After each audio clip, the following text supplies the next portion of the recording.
So here we are, and this is another Communiversity lecture series presentation.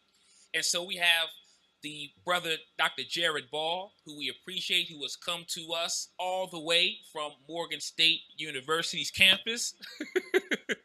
And so for those who might not be familiar with Brother Ball or may not be familiar as much with his work, he's a professor of communication studies in the Institute for Urban Research at Morgan State University, and he's also the founder and curator of media platform I Mix What I Like.org, and it's also here on this slide as well. And he'll be speaking with the topic at hand today, the myth of Black buying power. The myth of Black buying power. So without further ado, without further delay, please give a warm Blacktastic welcome for Brother Dr. Jared Ball. Ashe, family, give it up.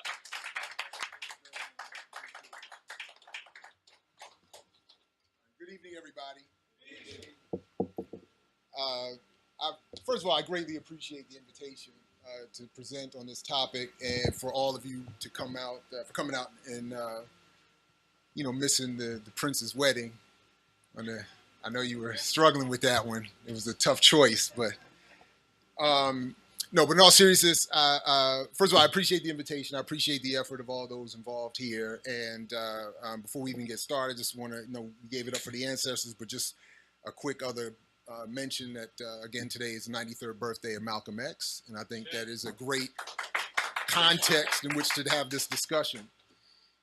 I want to say from the outset, I don't have the solution. I just want to be very clear. The first thing that people usually say to me when they hear my argument on this is, well, but what's the solution? I'm saying I don't have one. I would also be cautious of anyone who stood before anybody and said that they singularly have the solution. I think that's always a warning flag should go off. But my real point is, I've only, in this instance, wanted to isolate and try to, in the parlance of Bob Brown, shotgun a particular myth. The solutions to all of our problems will only come from the kind of work exhibited in this space: collective, political, organized, clear work. That's the only vague hope we have. The details about what to do will come out of that understanding and work that is generated as organized political groups in Siri not available. Off the record. That was deep. What was that? Siri. Oh, NSA? Okay. Good. As long as we know they're listening. In fact, thanks to the FBI's surveillance of my father, I actually learned a lot about him that I would not have otherwise known. So I appreciate, thanks everybody. Thanks FBI. Anyway, that's another discussion. So I wanted to just be very clear about that. I don't have the solution. I just think that this particular issue is confusing efforts to get to any solution we might get to.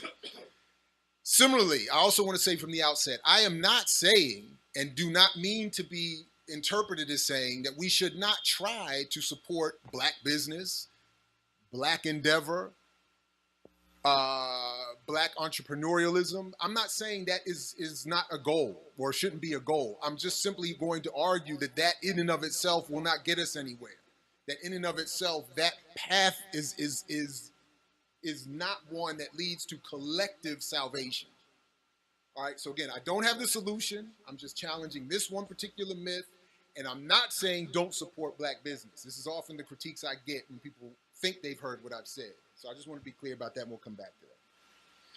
Now, for me, this started a little over 10 years ago when, in fact, this is the 10th anniversary of the first effort of my own, and which I still think is the first effort, period. And I don't mean to sound arrogant here. I just think that this has been a particular myth that has gone unattended for so long that I just happen to be the first, really the only person to ever really challenge this particular idea and concept.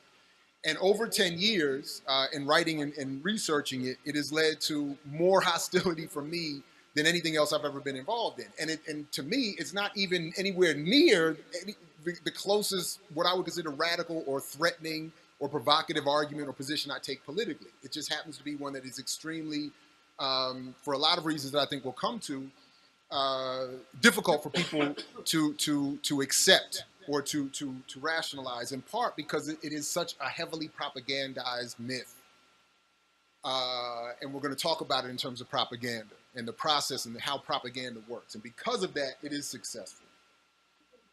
If you want to understand anything about any of what we're talking about today, you got to get this book. And I think she even updated it a couple years later. It's The Cultural Cold War, the CIA and the World of Arts and Letters, The Cultural Cold War.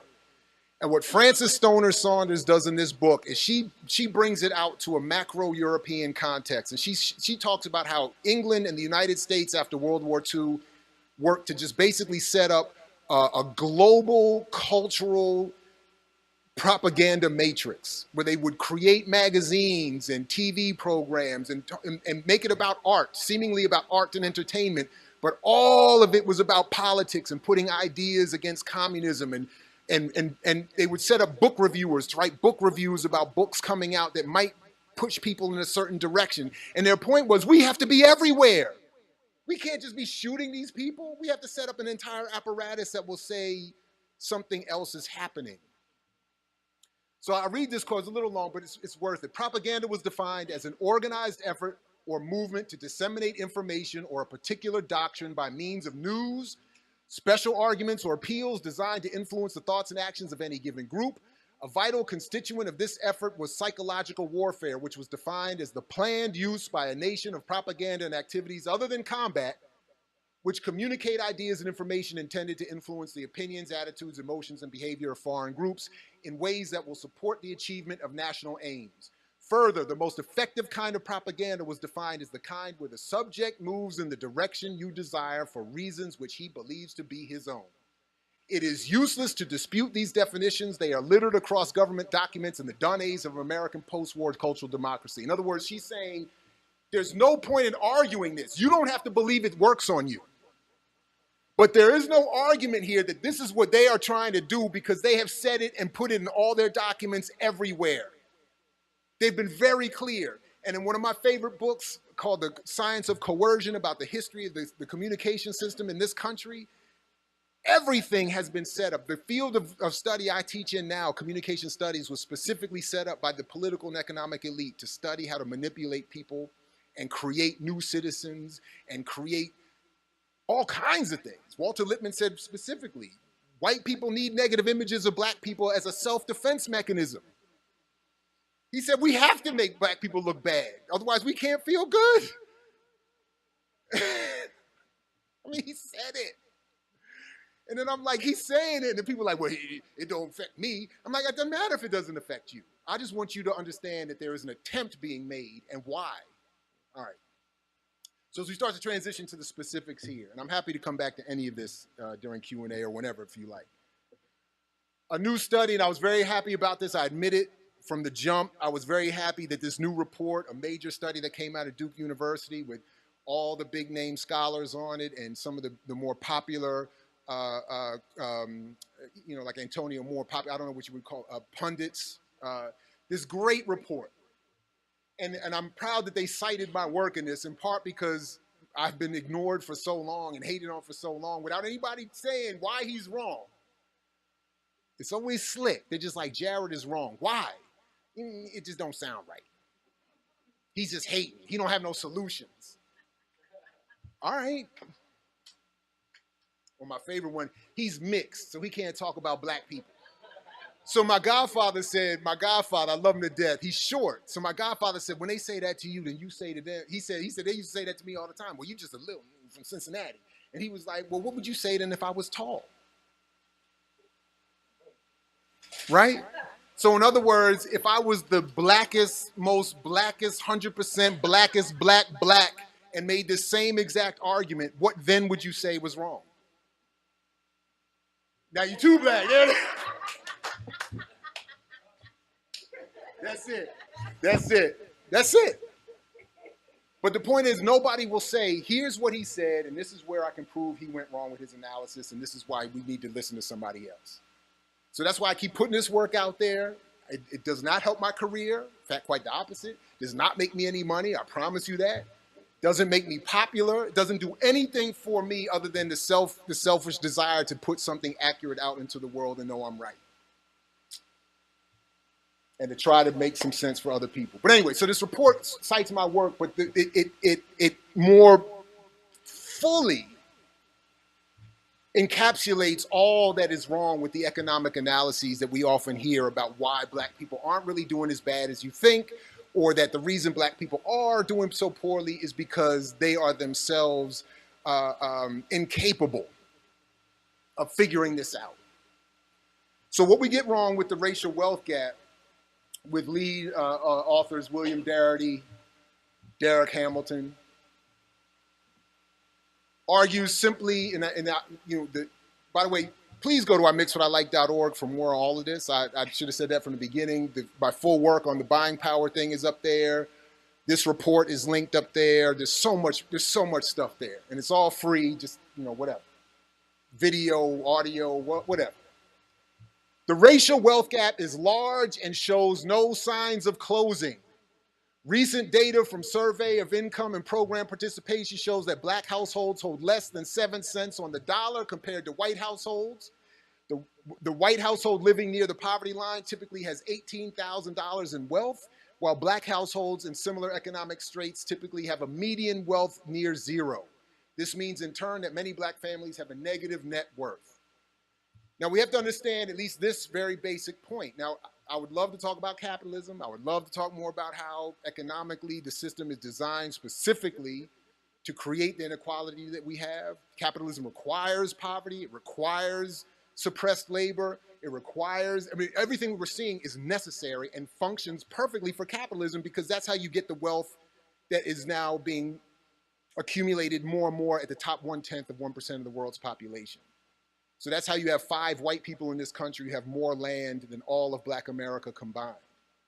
That's what we're talking about here. So this is not an issue of black people just don't know how to spend money and save money. This is an issue of policy, of histories of imperialism, of government and state influence, of capitalist aggression, of white supremacist hostility. This is the result of systems of oppression. It's not about anything else. So what this requires is, and those who study propaganda know this, that more than anything, you need more propaganda. Noam Chomsky says that you need more. He says propaganda is to democracy what violence is to totalitarianism. So the more free a society claims to be, the more you have to propagandize them. Because if we're in an unfree society, I just come with the gun and say, do what I tell you to do, and you do it until the revolution starts, and then I lose, then I have to learn I have to come back with something else, which is to create a system of propaganda that makes you think you're a citizen, or there's hope, or if you save, you can be free, or if you buy black businesses or put money in black banks, you'll be free, or all of these things that are nice steps to take but will not improve anything. Propaganda is to democracy what violence is to totalitarianism. You need more propaganda. That's why we are the most heavily propagandized country in the world, because we are told more than anybody how free we are. That's how you should know it's suspicious. As soon as somebody, man, you free, you should be like, stop. All right, now I know you hustling me now. Like when somebody's too nice to you on the street, it's like, okay, what you want? What you want? Come on now. Stop it. Brother, you look good. Oh, man, here we go. Here it comes. All right, so these are the myth basics that I've broken down into 3, and I'm going to read them, and then I'll come back and break them each down and go to how I've concluded they are myths. Myth 1, or basic part 1. The claim that African America has roughly $1 trillion in buying power is popularly repeated mythology with no basis in sound economic logic or data. While the myth has a larger history, it is today largely propelled by misreadings and poor or false interpretations of Nielsen surveys and marketing reports produced by the Selig Center for Economic Growth at the Terry College of Business, housed in the Bank of America Financial Center in Athens, Georgia. That alone should cause flags to go up. The people who are telling you how rich you are or Bank of America? The shady, I mean, you know, all right. And I want to say, I have to be checked on this, but I think, wasn't Bank of America the one that was started to help former Confederate white folks after the Civil War get themselves back on their feet? Wasn't it one of those? Yeah, so, you know, but they're telling you, you know, it's like when the New York Times tells you, you know, which black leader you should follow, or Washington Post gives you your analysis on Dr. King. That's what this is. So number two, buying power is a marketing phrase that refers only to the power of consumers to purchase what are strictly available goods and is used as a measurement for corporations to better market their products. The word power here has nothing to do with actual economic strength, and there is no collective $1 trillion that black people have and just foolishly spend ignorantly to their economic detriment. It just doesn't exist. That's why I started at the beginning with that wealth piece. Black people don't have any money. And what we do have is what we have after we've paid whatever we're going to pay, or when we don't pay a bill. We have a little extra, and then we can only spend it on things that are available to us. So when people say, man, stop buying hair and rims and all of that, otherwise you'd be rich. Well, no, I'm buying rims because I can't invest in stock. I'm buying hair because there's no land for me to buy, and I can't invest in AT&T. Fanon put this beautifully years ago. Colonialism leaves us the trinkets, leaves to purchase. That's what we're left with. Or and I'll come back to this also. We can talk more about this also, but it's the same thing. Like, I can get a $30,000 loan to buy a car, but I can't get a $30,000 loan to invest in property or open up a business. People will give you money to buy what they want you to buy. And if you pay more attention to what's happening in this country isn't making anything tangible anymore. So the biggest product is financial service now. So if you notice more and more when you go to buy something at a store, they're not just trying to sell you a shirt, they're trying to make you buy a credit card or you know, get some credit, because that's where they make their real money. The shirt you're buying in the store isn't making them money. The credit that you use to buy the shirt is what makes them money. Interest rates. It's beginning with interest rates, and because the products themselves are made overseas. But that's right. I still get called that. This country doesn't build anything anymore. It only creates debt and financial service. So that's why you can get a credit card now. That's why, you know, that my favorite car commercial, you know, used to be, what were they in out near DC? Your car is your credit. Your job is your credit. You can get a car. Just say you just have to have a job, and they'll put you in a car. But you can't go with that same job and get money to invest in, you know, something that's going to create wealth for you. That's the myth. So then the third myth is that the myth of buying power functions as propaganda. Oh wow.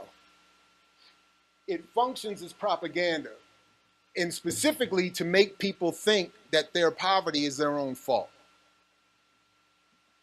So that's why you often hear reference to this buying power thing. The myth of buying power functions as propaganda to deny the reality of structural, intentional, and necessary economic equality required to maintain society as it is, one that benefits an increasingly decreasing number of people. To do this, the myth functions to falsely blame the poor for being poor. Poverty, the myth encourages, is the result of the poor having too little financial literacy, or as resulting from their bad spending habits, when in reality, poverty is an intended result of an economic and social system. Just look at the history of Donald Trump.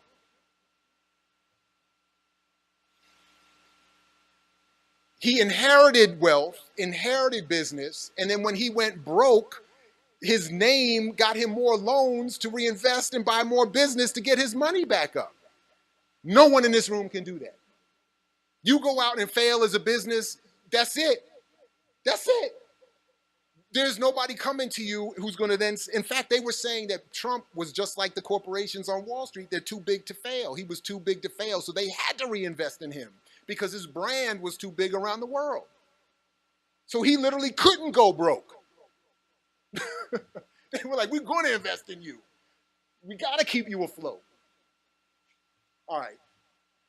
So again, this first myth is a misreading that we have this buying power comes from the Nielsen surveys. And what is Nielsen? You got to look up. I mean, we don't even have to come back to that. But Nielsen is itself a company that is itself in the business of producing reports for other businesses. And I'm going to come back to that point because this is where we get caught up. So this is how it works. This is an example of how this myth gets spread and developed. Reports like this one come out every year in one form or fashion. Nicely styled, pretty sister on the cover. Talking about black people are going to do well. Look at resilient. They keep coming back. Relevant. But relevant to who and on what basis? So $1 trillion, where does this number come from? So this is what the report says. Despite historically high unemployment rates, I had to emphasize that. You got to read that. Despite historically high unemployment rates, blacks have shown resiliency in their ability to persevere as the consumers. Black buying power continues to increase, rising from its current $1 trillion level to 1.3 by 2017. Now, how does a group of people with high unemployment rates, historically high unemployment rates, somehow economically powerful and strong?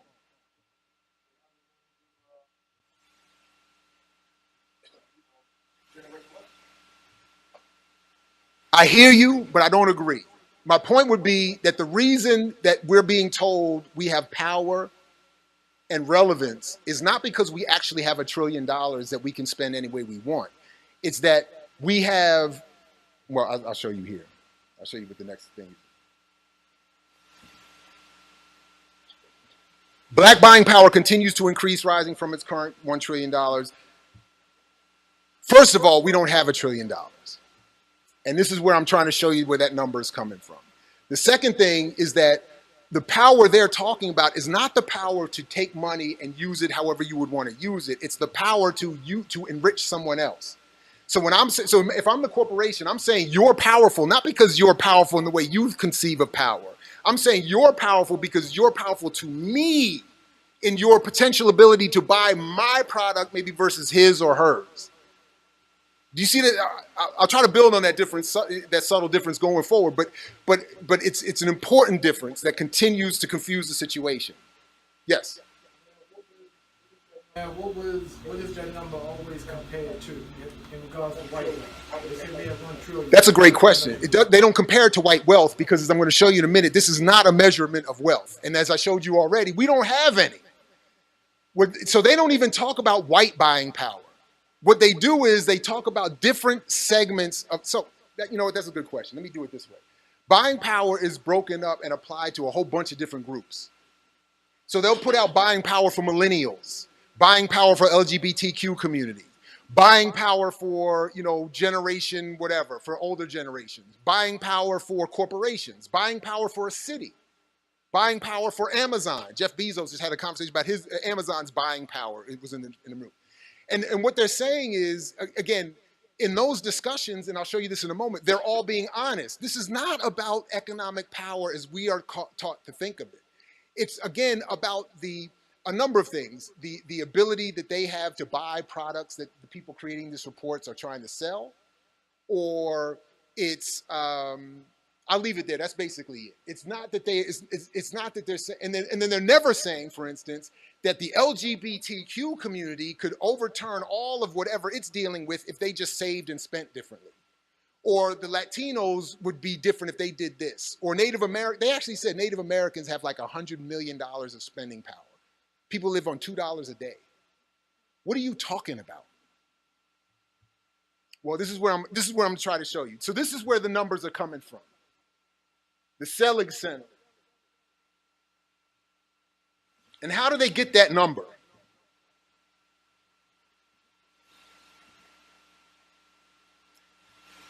Now, what I'm going to show you here, I got 10 years ago from the reports before they put them behind a $125 paywall. One, I don't really have that kind of money. And two, I also don't want to spend it if I did on this report. So I'm struggling. I should get it so I can further prove my point to get the updated versions. But I'm suspicious this is why they've done it. Not just because of me, but because anyone could start to see how they come up with this buying power concept. So the Selig Center defines buying power as disposable income or the total personal income available for spending on goods and services after taxes. Further, simply defined, buying power is the total personal income of residents that is available after taxes for spending virtually on virtually everything that they buy, but it does not include dollars that are borrowed or that were saved in previous years.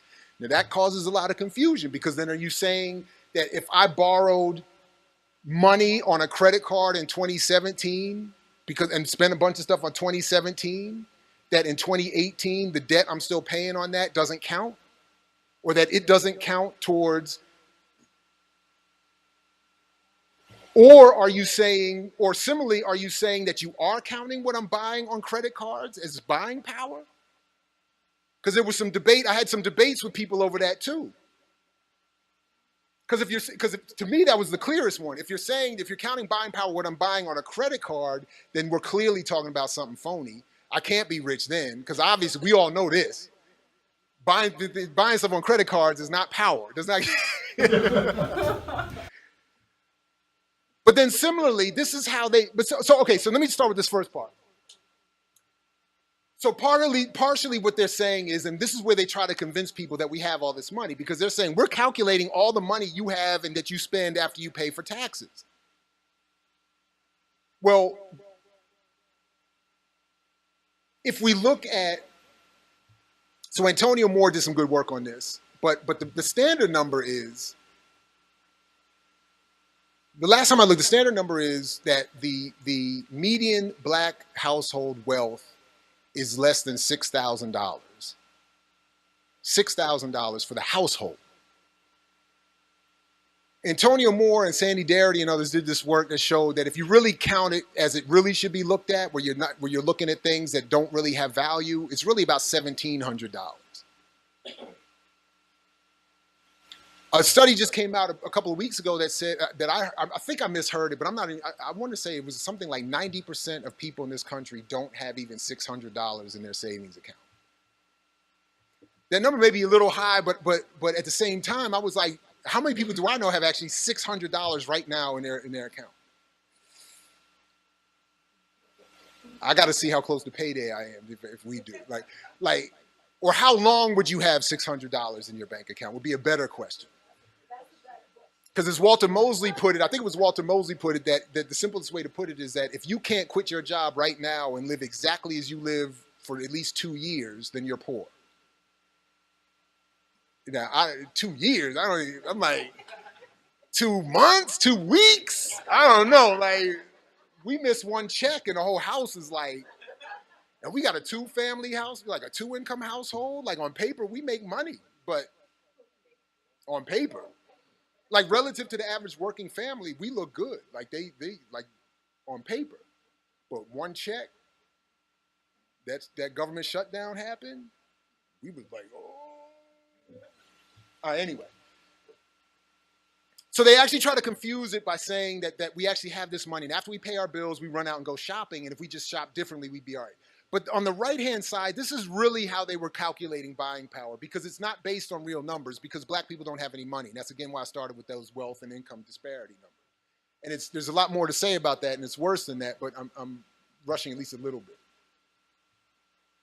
They said black population growth suggests that buying power will be better. Why? Because they're saying more black people will be here, so more black people here, more black people shopping, more buying power. But nobody trying to assess the actual economic strength or condition of a community would simply say they're getting bigger, so it's automatically better. No. Increased job opportunity. Well, yes and no, because as we saw, and as the Economic Policy Institute put out in its study a couple of years ago, it said that black people are in a permanent recession. That even when the economy is doing well, black people are doing not well.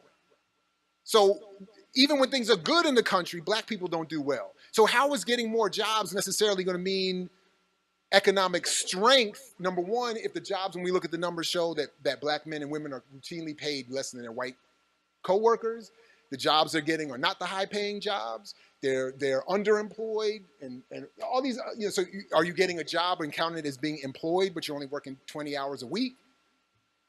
The numbers are funny, so you have to look a little more carefully. They're just simply saying more job opportunities, more education for Black America. The report I just showed you shows definitively that the more education you have does not translate to more money. Black PhDs are earning less than white people with high school diplomas. And what percentage of Black America has a PhD? Anybody know? Not even. The last study I saw said Black PhDs, they put N/A. Not even applicable, not even a sizable enough of the percentage of the population. So that's why I used to joke with my clients, like, you should look at it like it's unicorns. When you see it, it's like a unicorn. And then look at the situation, though. I owe $100 and some thousand. Do you know the student loan people that told me? They told me on the phone, they said, one of you or your wife should quit your job because the two of you make too much money to apply for the forgiveness you need because you can't pay your bill. So I said, wait a minute. I don't even have to go any further. Just think about that. So get the education, but then quit the job I got because of the education because I can't afford to pay off my student loans. I said to the lady on the phone, do you hear what you're saying? How? All right.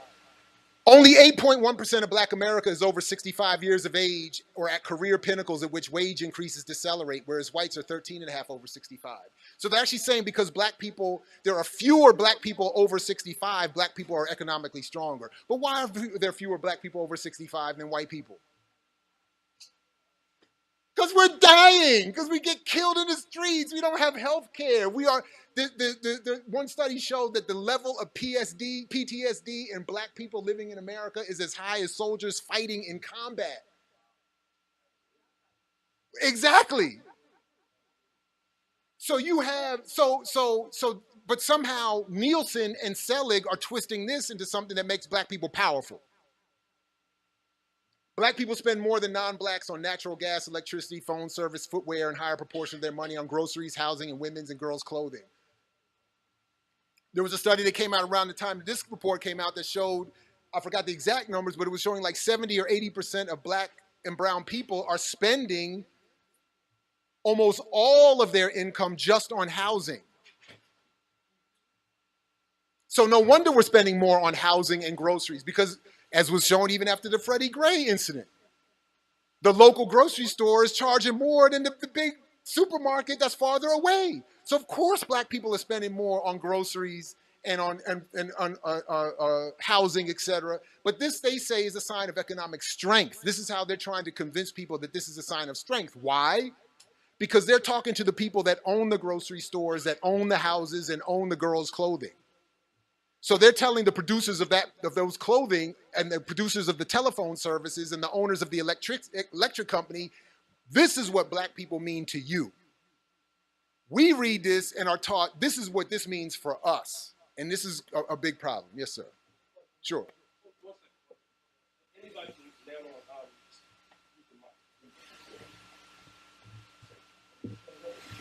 Quick question, my man. Sure.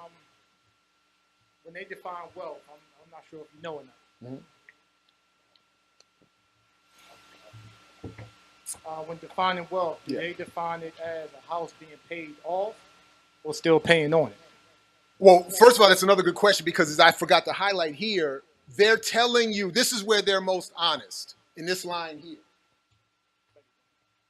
Buying power is not a measurement of wealth. That's why I even highlighted it there and forgot to read it myself or emphasize it myself. So they're not saying, see, so this is where at least they're being honest. They're not saying you are wealthy. They're saying this is not about wealth. So which should again tell us, stop using this buying power stuff to assess our economic condition because we have no wealth. As I showed you earlier, we're zero. So they're saying this is not a measurement of wealth. And any honest assessment of economics is to understand the true standing of someone is wealth, not income.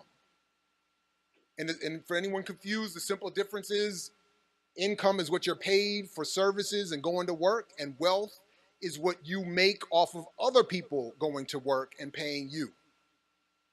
So as I tell my students, when I go to work, I get a check, and then I become a sieve. And through me, that check goes to the phone, to the mortgage, to the babies, to everybody else. That's income. And I have to go to work for that. The people who collect that payment on the other end, not the person on the phone that you end up yelling at, because they're just another worker. I'm talking about the person they work for. All they've done that morning is wake up, click, yep, Jared paid, all these other people paid, money, money, money, money. Now invest that in something else. Buy up some more land or stock or something that will itself generate more wealth. We don't do that. We don't have that. So this is again why we can't be looking at buying power as an assessment of our actual condition. We just go to work, we get paid, and then we take that paycheck and give it right away to somebody else. That's it.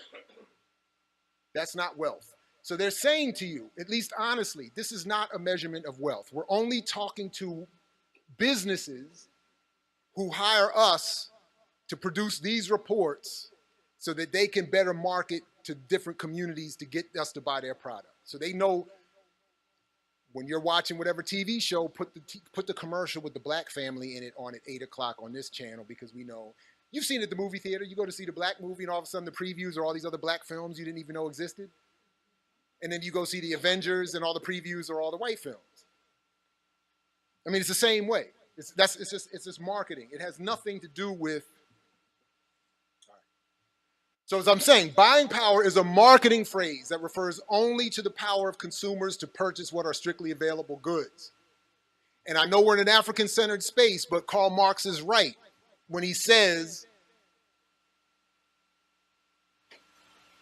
that those who own the means of production are those who are in power. Those who own the products you are buying are those who are having the power. The consumer of those products is not in power. All right. So again, this is how that report works. So in that report, you have this statement from the report's creators. The reports have become widely respected industry chronicles touted for their exclusive insights, data trends, and perspectives that better prepare marketers and brands to connect with this audience segment. So again, they're telling you what this is for. Now, we read the headline and we run off and people go give speeches and get applause lines about how we have all this money and we just don't spend it correctly. And again, part of the reason this myth is so strong is because there's been a history of great people among our community misreading it. So it's Malcolm X's birthday. With all due respect to Malcolm X, he misread this. And in his speeches, you can catch him making reference to buying power and spending power and misreading it. Dr. King missed this point.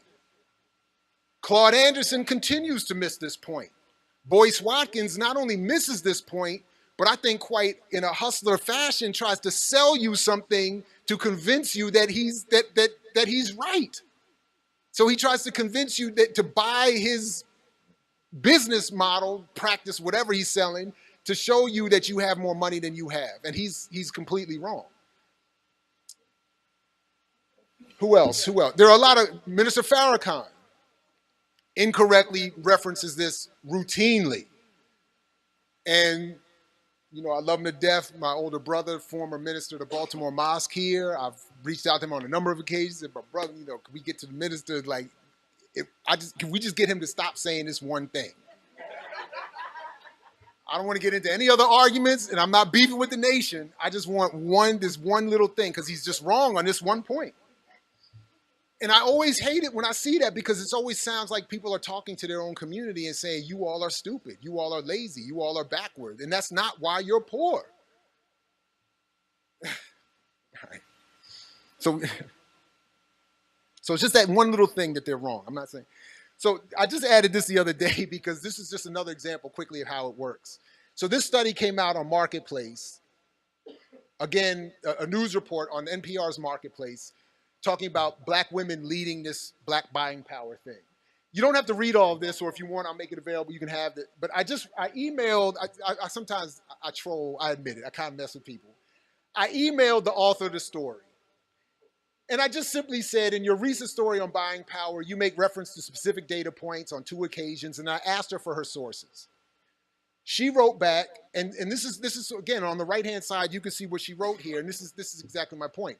Thanks for getting in touch. Here's a link to the Nielsen report.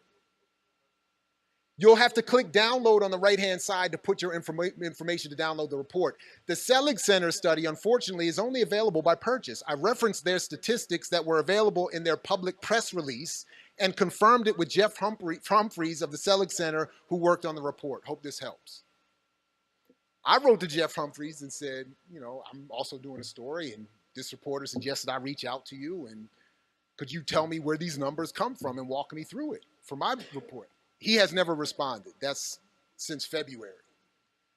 But my point here is that the national press quickly takes this stuff about black buying power reaching $1.2 trillion, or $1.5 trillion by 2021. But when you ask them for their sources, it all of them goes back to Nielsen and the Selig Center. That's all of them, everywhere. Target Market News, all of their stuff goes back to these two sources. And as I'm trying to show you here, those sources are completely flawed and wrong, or they're interpreted wrong by the people quoting these numbers. You know, you also said that they bias they come from companies that actually produce these studies. Yeah, well, yes and no. I would say the bias initially, well, yes, the bias initially is that Nielsen and the Selig Center are producing these reports specifically for sale to big corporations who want this data so that they can market to various communities. So that's the bias. The bias is we're not talking to black people, number one. We're definitely not talking to black people about their actual economic condition. We're talking to each other about how to get their money. What little bit they have left at the end of the day, we want it. All right? We intercept these messages or have them brought to us as headlines, and then we get excited. And we don't check the data. We don't do the research. We just regurgitate the number. We got all this money. Why aren't we spending it properly? You know who got it right? My main man, George Jackson. And this is why he's the least talked about leader maybe that we've ever had. George Jackson, assassinated in 1971. In either Soledad Brother or his other one, Blood in My Eye, he said, they keep telling us we have this purchasing power, but then they just add inflation to go with it, so the increase in purchasing power doesn't have any effect on anything. So you get more money to spend, but they just raise, like what Dr. King said, I integrate the lunch counter, but the hamburger that used to be 25 cents is now $2.25. So they don't have to say no niggas allowed. They just say the rent is now $1,500 a month. Bye, see you. I'm out. That's what they did to my efficiency in DC. They pulled out the fine print that said, by the way, you didn't read this part, but it says we can jack your rent up 1,000%. And that's what's about to happen. So they didn't have to say, you know, no half niggas allowed. They just said your rent's going up. Bye. And I was on my way. Huh? Oh yeah, the whole city of DC, exactly. I mean, that's gentrification in microcosm. That's all they say. They don't have to put the signs up anymore. Like my man said, my man Head Rock in DC said, as soon as you see the Gold's Gym, you just know. And Whole Foods is next. And then, bye everybody. All right, so the third myth. All right, so as I said, the myth, all right, I'll just keep going. The myth functions as propaganda because primarily what ends up happening is that we are convinced that we're poor because we're just not spending our money properly. And then we don't challenge or redirect our efforts to collective work that addresses the political system. And one of the things that we fail to understand is that wealth is created by state policy, by public policy, by politics. So the interest rates that create the value of your money, who can buy land, who can invest, all of these are political decisions that if we're not organized, this is not something you can individually do as a business thing. It has to be a collective model. So one thing that comes up all the time, and somebody, you know, is, well, why don't we do like the Asians do and open up restaurants? You got to look at the history of Chinese restaurants. Chinese restaurants are Chinese and US collective state projects. These are not individual entrepreneurs working out of their desperate situation and doing something we're too stupid and lazy to do. The Chinese and US set policy Going back, they even said the only way, going back to the early or the mid 1900s, they said the only way Chinese people can come into this country is if they're coming as business people. So the Chinese government set up a situation where they gave loans to their own people to set up businesses in the United States, which were matched by other financial benefits from this country to set up all these Chinese restaurants. Public policy, politics. It is not about black people being too lazy and stupid to open up a restaurant. Now, this is a video, I'll skip it for now, but Antonio Moore does a great job of just explaining how race and wealth are separate in a 60-second video that we can even just sort of look at as I just say a word or two about it. But it just simply just shows you where all the money is and how little of it black people actually have. So that when you start to hear these issues of or questions about buying power, it's a little more easy to see behind or past all the mythology. The audio wasn't set up, but essentially he's just saying that there are no black millionaires. There are a bunch of white millionaires, 8.5 family white millionaires, and almost no black billionaires. And even if when there are black billionaires, that means very little for the collective.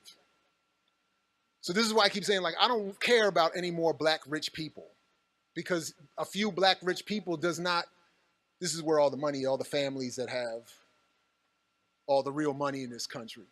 I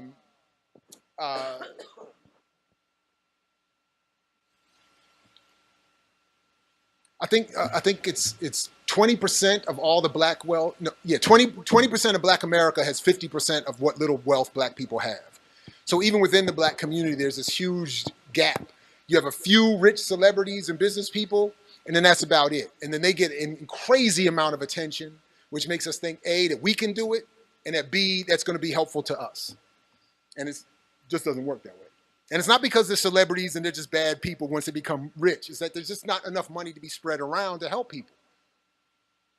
So as Derek Hamilton and William Darity have said, much of the framing around wealth disparity, including the use of alternative financial service products, focuses on the poor financial choices and decision-making on the part of largely black, Latino, and poor borrowers, which is often tied to a culture of poverty thesis regarding an undervaluing and low acquisition of education.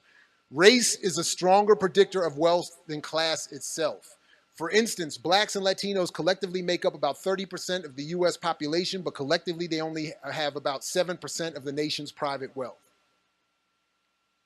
So what they're saying, and they're arguing in their report, is your racial identity, more than anything else, is more of a predictor as to whether or not you're going to be wealthy. And black people being shut out of the wealth-producing mechanisms of this country have no wealth to pass down to anybody, which is why we don't have any wealth. And creating wealth from nothing is virtually impossible at this point. So I'll end this way, and then hopefully we can clarify some things in Q&A. But in the original commentary I wrote 10 years ago, I ended it this way because I really wanted to highlight this point. Anyone, including black leaders, who parade fanciful numbers before their unsuspecting audiences so as to again suggest that irresponsibility is the cause of black poverty need to be checked vigorously. We need to get back to an increased intelligent and honest discussion of economics so we can be where Kwame Ture was when he left. As he and his comrades always said when answering a phone or when saying goodbye, ready for the revolution. So that's all I'm trying to say here today. I hope I made some sense and was clear enough, moving somewhat quickly, but I want to end with what I said at the beginning. I don't have all the solutions. I'm only arguing that the myth of buying power is indeed a myth, that we don't have any money that can be collectively redistributed to satisfy the inequality that we have. We have to understand how capitalism works, that it requires political movement and organization, that money and policy are determined by politics, not by economic decision-making.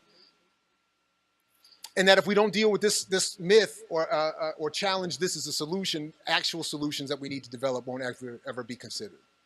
All right, so I'll stop there. Thank you very much again for listening, and I'm happy to engage in any Q&A.